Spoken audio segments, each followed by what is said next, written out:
General Kethra stood before the largest gathering of alien species in the known galaxy.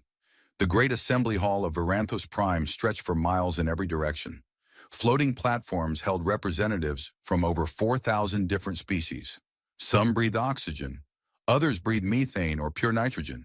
Some had no bodies at all and existed only as patterns of light. Together they formed the Galactic Concord, the ruling body of civilized space. Kethra was a Thessian, a species of tall gray beings with 4 arms and eyes that could see in complete darkness. He had served as a military general for over 200 years. He had fought in a dozen wars and won them all. His people respected him. His enemies feared him. But today, standing before the conquered, he felt something he had not felt in a very long time. He felt afraid. "Honored representatives," he began, his voice carried by translation devices to every corner of the massive hall. "I have spent the last 5 years studying a newly discovered species in the outer spiral arm. They call themselves humans.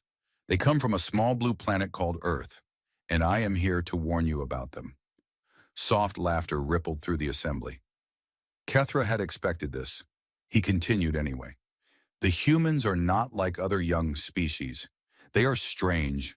They are dangerous. And if we are not careful, they will become the greatest threat this galaxy has ever known." High Arbiter Zolmesh, the ancient crystalline being who led the Concord, made a sound like breaking glass. It was the Arbiter's way of expressing amusement. "General Kethra, the humans control only 12 star systems. We control millions. They have existed in space for barely 2 centuries. We have ruled for 50,000 years. What could they possibly threaten?" Kethra activated the display behind him. Images of humans appeared, going about their daily lives on their various colony worlds. They looked so ordinary, so fragile. "Look at them," Kethra said. "They have no claws, no armor, no poison. They cannot see in the dark. They cannot breathe underwater. They live for less than a century. By every measure, they should be weak." He paused and let his words sink in. "But they are not weak. They are the most dangerous species I have ever studied." The laughter faded. Some representatives leaned forward with curiosity. "Humans evolved on a death world," Kethra explained. "Their planet is covered with predators, poison, disease, and natural disasters. The air itself carries sickness. The water hides creatures that can kill in seconds. Most species would die on Earth within days. But humans did not just survive there. They conquered it. They became the dominant species on a planet that tried to kill them every single day." He changed the image to show ancient human hunters chasing a large animal across a grassland. "They are persistence predators. Do you understand what that means? They do not chase their prey to catch it quickly. They chase their prey until it dies from exhaustion. They can run for hours, for days. They follow their target without stopping until it simply cannot run anymore. And then they eat it." The hall grew quieter. "They took wolves, one of the most dangerous predators on their planet, and turned them into pets. They call them dogs. These animals now love humans more than they love their own kind. Humans have a gift for making allies out of enemies." Kethra showed images of human history: wars, disasters, plagues, famines. They nearly destroyed themselves many times. They invented weapons that could burn their entire planet. They fought wars that killed millions of their own kind. They poisoned their own air and water. Any other species would have gone extinct. But humans did not. Every time they fell, they got back up. Every time they faced destruction, they found a way to survive. He turned to face the assembly directly. "I have studied their history in detail. They have a concept that does not exist in most galactic languages. They call it spite. It means doing something not because it helps you, but because someone told you that you could not do it. They will hurt themselves just to prove a point. They will die just to send a message. They consider this a virtue." High Arbiter Zolmesh flickered with impatience. "This is all very interesting, General. But what is your point?" "My point is that we should not make enemies of this species. They hold grudges across generations. They remember insults for centuries. They write songs about revenge. If we harm them, they will never stop trying to harm us back. Never. They will pass their anger to their children, and their children will pass it to their children, until the debt is paid in blood." Kethra took a deep breath. I am asking the conquered to offer humanity associate membership. Bring them into our civilization as friends. Trade with them. Share knowledge with them. Make them allies before it is too late. The hall erupted in noise. Representatives shouted objections. The idea of treating such a young and primitive species as equals was absurd to most of them. High Arbiter Zolmesh raised a crystalline appendage, and silence fell. The motion to grant humanity associate membership will now be voted upon. The vote was quick. Of the 4,000 member species, only 153 voted in favor. The motion failed completely. Zolmesh continued.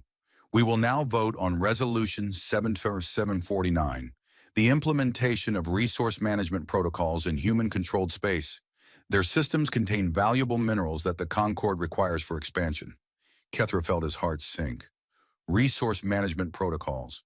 It was a polite term for taking whatever the Concord wanted from species too weak to stop them. It was legal under Concord law. It was also, in Kethra's experience, the fastest way to make permanent enemies. I must object, he said. This action will provoke exactly the response I have warned you about. The humans will not accept this. They will fight. Zolmesh made the breaking glass sound again. With what? They have no fleet worth mentioning, no allies, no power. They will accept our terms because they have no choice. This is how the galaxy works, General. The strong take from the weak. It has always been so. The vote passed with overwhelming support. As the assembly dispersed, Kethra stood alone on his platform. He watched the representatives float away to their ships, already forgetting about the small species in the outer spiral arm.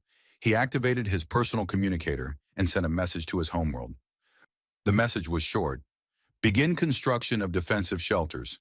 Stock them with supplies for a long war. The conquered has made a terrible mistake, and when the consequences come, I want our people to survive them. He looked up at the stars visible through the great glass ceiling of the assembly hall. Somewhere out there, a species of persistence predators had just been given a reason to hunt. Kethra wondered how long it would take for the Concord to realize what they had done. He suspected that by the time they understood, it would already be far too late. The Concord fleets arrived at human space exactly 3 months after the vote. They came with legal documents and weapons that could crack moons in half. The message was clear. Cooperate or die. The first ships appeared above New Darwin, a mining colony on the edge of human territory. The colony had 40,000 people. The Concord fleet had 200 warships. The colonial governor, a woman named Sarah Chen, looked up at the massive vessels blocking out the stars and knew she had no choice. What do you want? She asked through the communication channel. Your mining output now belongs to the Galactic Concord, the fleet commander replied. You will meet production quotas set by our administrators. Failure to comply will result in enforcement actions. This is not a negotiation. Sarah Chen wanted to fight. Every part of her wanted to tell them to go to hell. But she had 40,000 civilians and no military ships. She lowered her head and accepted the terms. The same scene played out across human space. Colony after colony watched Concord fleets arrive and take control of their resources. The humans on these worlds were not killed or enslaved. They were simply ignored. Their opinions did not matter. Their protests were not heard. They were treated like furniture in a house that now belonged to someone else. Earth's government sent diplomatic messages every single day. They filed formal complaints. They requested meetings. They begged for the chance to negotiate. The Concord did not respond. Human ambassadors traveled to Concord stations and waited for months in reception areas. When they were finally allowed to speak, they were given 5 minutes. Their concerns were noted and filed. Nothing changed. The message was clear. Humanity was nothing. Humanity did not matter. Humanity would take what it was given and be grateful. For a year, the humans tried to work within the system. They followed every rule. They met every quota. They smiled and nodded and hoped that good behavior would earn them respect. It did not. Then came Meridian 7. Meridian 7 was a farming colony. It had no strategic value. It had no rare minerals. It was simply a place where 300,000 humans lived and grew food. The Concord decided they wanted the planet for something else. The humans would need to leave. Governor Thomas Blackwood refused. This is our home, he said to the Concord commander. We built this world from nothing. We will not abandon it. The commander was a being made of living metal, a species called the Vorathi. It did not understand the concept of home. It only understood orders. You have 24 hours to begin evacuation. Failure to comply will result in enforcement actions. The people of Meridian 7 did not evacuate. They gathered in their towns and cities. They held hands and sang songs their grandparents had taught them. They refused to move. The Concorde fleet opened fire. The first shots were meant as warnings. They struck empty fields and forests. But when the humans still did not move, the fleet commander grew impatient. Orders were orders. Schedules had to be kept. The bombardment lasted 6 hours. When it ended, 400,000 humans were dead. Entire cities had been turned to glass. Families were vaporized while sitting at their dinner tables. Children died in their beds. The Concorde called it a regrettable but necessary enforcement action. Across human space, people watched the footage from Meridian 7. They saw the bodies. They saw the ruins. They saw the Concorde fleet depart without a word of apology, already moving to its next assignment. Something changed that day. Something broke inside humanity. Or perhaps something finally came together. The diplomatic messages stopped. The protests ended. Human space went quiet. Concorde intelligence officers noticed the silence and reported it to their superiors. The analysts concluded that humanity had finally accepted its place in the galaxy. The spirit was broken. The problem was solved. They were very, very wrong. In secret, humanity began to prepare. On Earth, the governments that had fought each other for centuries suddenly stopped fighting. Old enemies shook hands and shared secrets. Military technology that nations had guarded jealously was now given freely to anyone who could use it. For the first time in human history, the entire species worked toward a single goal. Under the frozen surface of Mars, engineers began building shipyards. Deep inside asteroids in the outer solar system, factories started producing weapons. In hidden laboratories on a dozen worlds, scientists worked day and night on projects that should have taken decades. They finished in months.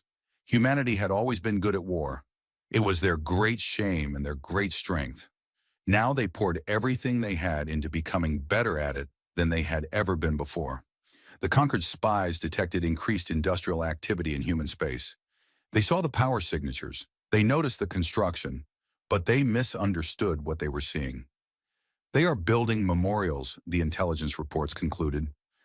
They are processing their grief. This is normal behavior for defeated species. It will pass. 3 years passed. The Concorde continued to extract resources from human colonies. They continued to ignore human complaints. They had already forgotten about Meridian 7. Humanity had not forgotten. In a bunker deep beneath the ice of Europa, Admiral James Okonkwo stood before a display showing every Concorde military installation within 50 light years. Red dots marked targets. Blue lines showed attack routes. Green indicators confirmed that all forces were in position. "How long until we're ready?" he asked. His chief of staff checked her tablet. "All units report full combat readiness. We can begin operations within 6 hours." Okonkwo nodded slowly. He thought about Meridian 7. He thought about the 400,000 names carved into the memorial wall behind him. He had read every single name. "Send the signal," he said. "All units, all targets. Simultaneous attack. We begin at midnight, Earth Standard Time." He turned to look at the memorial wall one final time. "We remember," he said quietly. "We remember every single one of you. And now it's time to make them remember too." Across human space, hidden fleets powered up their engines. Secret bases opened their doors. Soldiers checked their weapons and said goodbye to their families. Some of them would not come home. They knew this and accepted it. The hunt was about to begin, and humanity, the persistent predators of a deadly world, would not stop until their prey could run no more. Fleet Commander Vorash checked his instruments for the third time. Everything was normal. His 17th extraction fleet, 400 warships strong, was approaching the human agricultural world of New Helsinki. It was a routine mission. Collect resources, maintain order, move on to the next target. New Helsinki was a farming world. Its population was mostly elderly farmers and young families. They had no military presence. They had no orbital defenses. They were, in Concord military terms, a soft target. "Commander, we are detecting unusual energy readings from the planet's surface," one of his officers reported. Varash barely glanced at the data. "Probably agricultural equipment. These humans use primitive machines to harvest their crops." "Ignore it." The fleet continued its approach. They entered orbit around New Helsinki and began standard protocols. Landing zones were identified. Collection teams were prepared. Everything proceeded according to schedule. Then the first ship exploded. Vorash stared at his display in disbelief.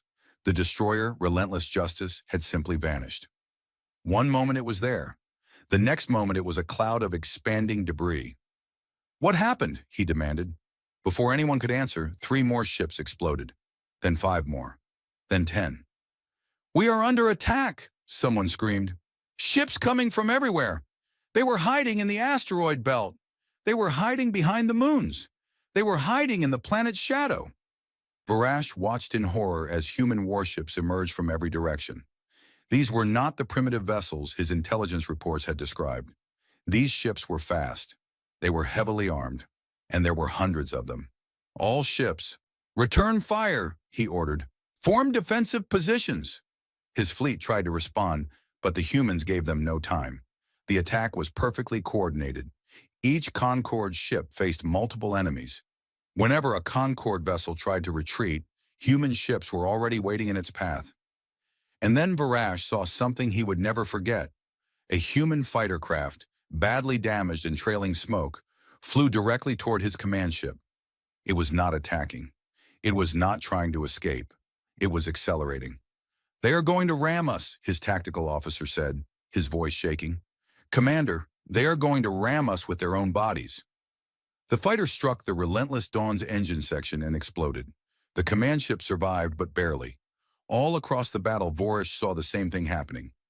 Human pilots were sacrificing themselves to destroy Concorde vessels. They were trading their lives for enemy ships without hesitation. This was not how wars were supposed to work. This was not rational. This was madness. 11 hours after the battle began, Fleet Commander Vorash surrendered. Of his 400 warships, only 23 remained functional. The rest were debris. 50,000 Concorde soldiers were dead. As Varash was taken prisoner, he asked the human officer escorting him a question that had been burning in his mind. "Why do you fight like this? Why do you throw away your lives so easily?" The human, a young woman with burns covering half her face, looked at him with eyes that held no hatred, only cold determination. "We don't throw away our lives," she said. "We spend them. And right now, your empire is very expensive." Across conquered space, the same story repeated itself. 12 fleets attacked, 12 fleets destroyed, 47 military installations attacked, 47 installations captured or destroyed. In a single day, humanity inflicted more damage on the Concorde than it had suffered in 300 years. At Concorde High Command, admirals stared at damage reports in stunned silence. This was impossible. This could not be happening. The humans were nothing. They were insignificant. How could they have built such a fleet without anyone noticing? Then the message came.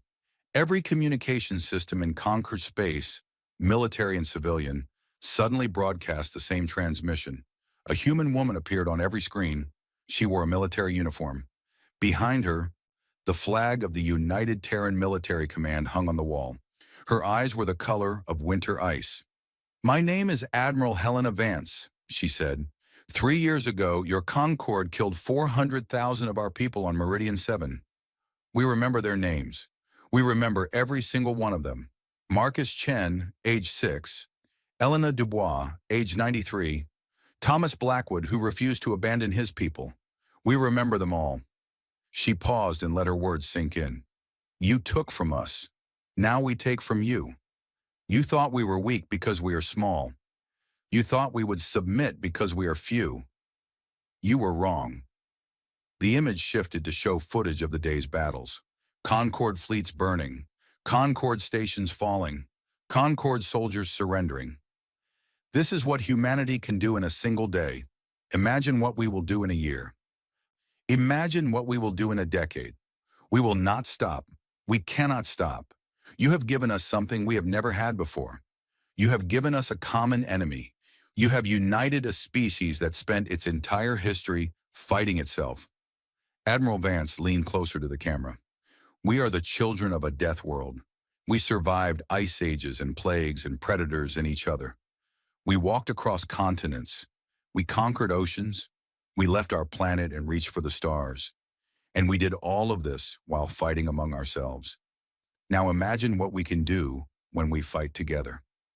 Her voice dropped to nearly a whisper. You should have listened to General Kethra. He tried to warn you. He told you what we are.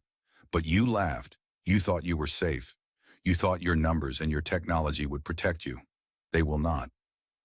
Nothing will protect you. We are coming, and we do not forgive. We do not forget, and we never ever surrender. The transmission ended. In the Great Hall of Varanthos Prime, High Arbiter Zolmesh called an emergency session of the Galactic Concord. For the first time in 50,000 years, the assembled representatives were afraid. In the corner of the hall, General Kethra Vone sat quietly and watched. He did not speak. He did not need to. His warning had been ignored, and now the consequences were beginning. He only hoped that when the war ended, there would still be a galaxy left to rebuild. The Galactic Concord expected the war to last 3 months. Their strategists calculated the numbers carefully. Humanity had 12 star systems. The Concord had millions. Humanity had a few thousand warships. The Concord had hundreds of thousands. The math was simple. The outcome was certain. The war lasted 8 years. In the first year, the Concord launched a massive counterattack. 2 million warships from 100 different species converged on human space.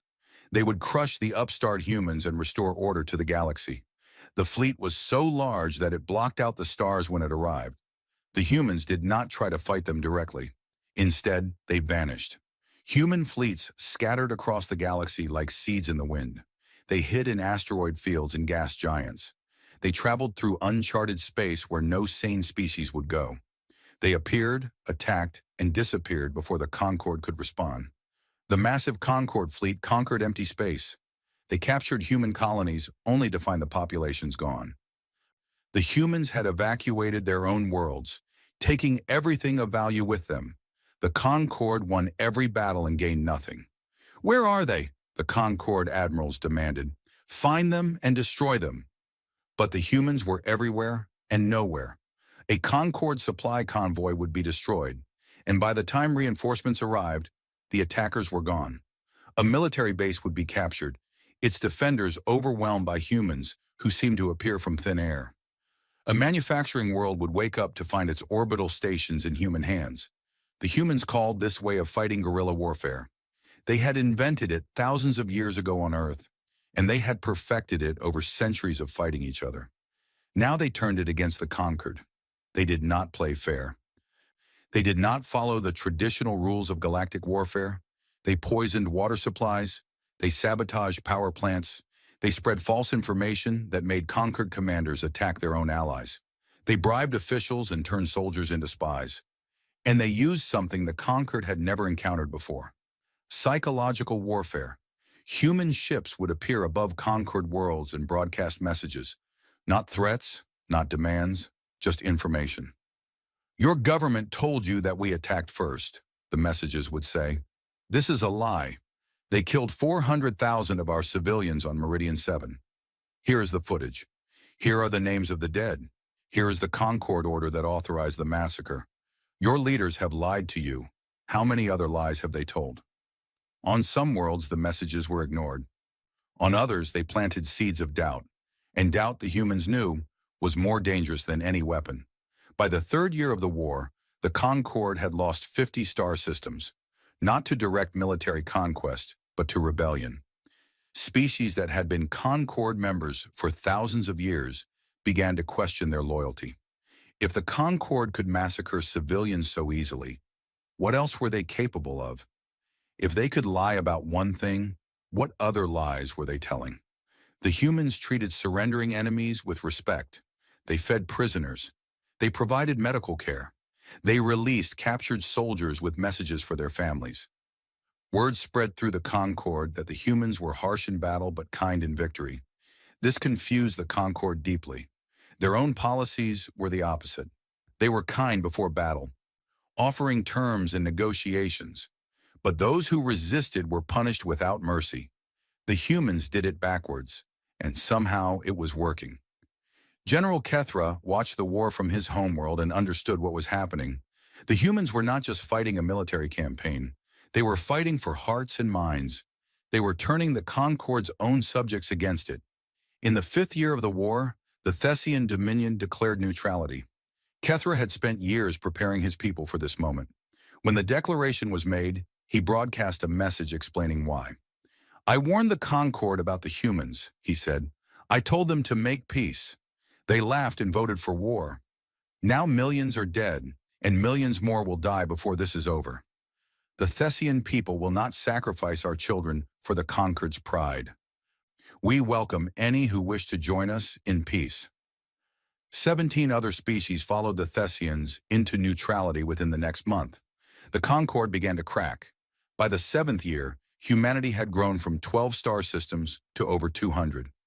Some were conquered. Others had joined willingly, their populations rising up against Concord rule and welcoming human forces as liberators.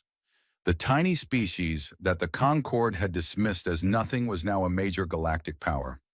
High Arbiter Zolmesh, the ancient crystal being who led the Concord, refused to accept defeat. In its long existence, it had never lost. It would not start now. "We will gather every remaining fleet," Zolmesh commanded. "Every ship, every soldier, every weapon. We will strike at the heart of human civilization. We will destroy Earth itself. Without their homeworld, the humans will have nothing to fight for." The order went out across what remained of conquered space. Ships that had been defending vital systems were recalled. Soldiers who had been holding critical positions were redeployed. Everything was thrown into one final attack. 18,000 warships assembled at the edge of human space. It was the largest fleet in galactic history. It carried enough firepower to destroy planets. At its center flew the crystalline throne, Zolmesh's personal flagship, a vessel so large that it had its own gravity. The fleet began its journey to Sol. Admiral Helena Vance, commander of human forces, received reports of the approaching armada. She studied the numbers and smiled. "They've committed everything," she said to her staff. "Every ship they have, every soldier, every weapon, and they're bringing it all to us." Her tactical officer looked concerned. "Admiral, we cannot defeat a fleet that size in direct combat. We have 300 ships in the Sol system. They have 18,000. Vance nodded. "You're right. We can't defeat them in direct combat." She turned to look at a map of the solar system. Mars, Jupiter, Saturn, the asteroid belt, the Kuiper belt. Billions of rocks floating in the darkness between planets. "Good thing we're not planning to fight them directly." She began issuing orders. Hidden installations across the outer solar system activated. Weapons that had been waiting for years powered up. Shipyards that the Concord had never detected opened their doors. The trap was set. Now all humanity had to do was wait for their prey to walk into it. The Concord Armada entered the Sol system like a wave of steel and fire. 18,000 warships stretched across space in formations that had conquered 1,000 worlds. At the center of the fleet, the crystalline throne blazed with light. High Arbiter Zolmesh directing the final battle from its command chamber. "Human fleet detected," the sensor officer reported. 300 vessels holding position near the 3rd planet. Zolmesh made a sound like wind chimes in a storm. Satisfaction. 300 against 18,000. They know they cannot win. They are preparing to die defending their homeworld. Admirable, in a primitive way. Order all ships to advance. Let us finish this. The Armada moved forward. The human fleet began to retreat, pulling back toward the outer planets. The Concord pursued. "They are running," one of Zolmesh's commanders observed. "They are drawing us deeper into their system." "Of course they are," Zolmesh replied. "They hope to make us fight in unfamiliar territory. It will not save them. Continue the pursuit." Past Mars they flew, past the asteroid belt, past the giant planet Jupiter with its swirling storms. The human fleet stayed just out of reach, always retreating, never engaging. Some Concord commanders grew uneasy. This felt wrong. This felt planned. But Zolmesh dismissed their concerns. What could the humans possibly do? They were outnumbered 60 to 1. Their only choice was to delay the inevitable. The Armada reached Saturn, and then the trap closed. The first wave came from Saturn's rings. Millions of ice chunks, some as large as cities, suddenly accelerated toward the Concorde fleet at impossible speeds. Hidden engines planted years ago pushed the frozen rocks forward. They struck the Armada like bullets from a god's gun. 1,000 Concorde ships died in the first minute. "Evasive maneuvers," Zolmesh commanded. "All ships, scatter." But there was nowhere to scatter to. From every direction, more attacks came. Asteroids from the belt beyond Mars arrived at relativistic speeds, their trajectories calculated years in advance. Hidden weapons platforms among Jupiter's moons opened fire with weapons the Concorde had never seen. The darkness between planets came alive with human warships that had been waiting, silent and cold, for this exact moment. Not 300 ships, thousands. The humans had hidden an entire fleet in the outer solar system. They had built shipyards and hollowed out asteroids. They had turned the entire system into a weapon, and they had waited patiently for the Concorde to commit everything to this one attack. The Battle of Seoul lasted 19 days. It was not a battle in any traditional sense, it was a hunt. The Concorde fleet tried to fight, tried to retreat, tried to survive. The humans pursued them with the same relentless patience that their ancestors had used to chase prey across ancient grasslands. Concorde ships that surrendered were taken prisoner. Those that fought were destroyed. There was no middle ground. On the 15th day, the crystalline throne found itself surrounded. Zolmesh's flagship was the most powerful vessel in the Concorde fleet, but even it could not fight off hundreds of human warships attacking from every angle. One by one, its weapons fell silent, its shields failed, its engines died. Human Marines boarded through a dozen breaches in the hull. They moved through the massive ship with terrible efficiency, taking control of deck after deck. Zolmesh watched them come through its security cameras and felt something it had not felt in 10,000 years. Fear. When the Marines reached the command chamber, Zolmesh expected death. It had ordered the deaths of millions. It deserved no mercy. It prepared itself for destruction. But the human commander, a woman with gray in her hair and steel in her eyes, did not order its execution. Instead, she looked at the ancient crystal being with an expression Zolmesh did not understand. "High Arbiter Zolmesh," she said, "you are under arrest for crimes against humanity. You will be given a fair trial. You will be allowed to defend yourself, and then, if found guilty, you will face justice." Zolmesh's crystalline form flickered with confusion. "You are not going to kill me?" "No." "Why?" "I ordered the destruction of your colony. I killed 400,000 of your people. I tried to exterminate your entire species. Why would you spare me?" The commander stepped closer. Her name tag read, Okonkwo. She was the daughter of the admiral who had launched the first human counterattack 8 years ago. "Because we have to be better than what you made us," she said. "That's what being human means. We could become monsters. You certainly tried hard enough to turn us into ones. But we choose not to. We choose to be something else." The war ended 3 days later. The Treaty of Earth was signed in the ruins of the Galactic Concorde's government. The old order was dissolved. A new organization, the Galactic Assembly, took its place. Every species, regardless of size or power, would have an equal voice. Humanity was named a founding member. General Kethra Vone traveled to Earth for the signing ceremony. He walked through human cities and saw a species finally at peace with itself. They had built monuments to their war dead, but they had also built parks and schools and homes. They were already looking to the future, even as they honored the past. After the ceremony, Kethra visited the Meridian 7 Memorial. It was a simple place. A wall of black stone with 400,000 names carved into it. Fresh flowers covered the ground at its base. He stood before the wall for a long time, reading the names. Marcus Chen, Elena Dubois, Thomas Blackwood, so many names. So many lives ended too soon.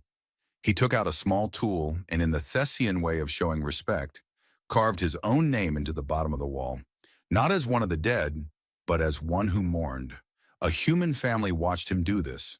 A mother, a father, two young children. They did not speak Thessian. He did not speak their language.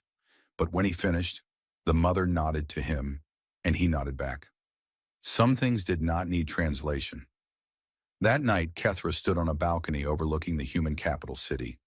Ships flew overhead, carrying representatives from 1,000 species to their new embassy buildings.